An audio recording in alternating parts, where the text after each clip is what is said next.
Mưa lớn liên tục trong những ngày qua cộng với nước lũ đổ về, nhiều tỉnh phía Bắc bị ngập lụt. Hôm nay, chính quyền tỉnh Lạng Sơn đã huy động các lực lượng chức năng hỗ trợ các vùng trũng thấp di chuyển người và tài sản đến nơi an toàn, đồng thời cung cấp nhu yếu phẩm cho người dân ở khu vực bị ngập sâu.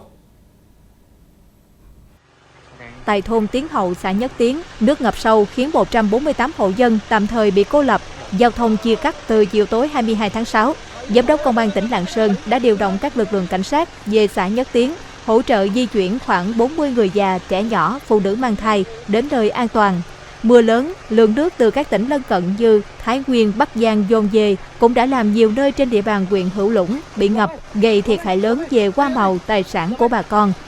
Ban chỉ huy phòng chống thiên tai và tìm kiếm cứu nạn tỉnh Lạng Sơn đã yêu cầu lực lượng chức năng bố trí lực lượng xung kích ứng trực 24/24, cấm các loại phương tiện vận tải qua lại khu vực ngập sâu để đảm bảo an toàn.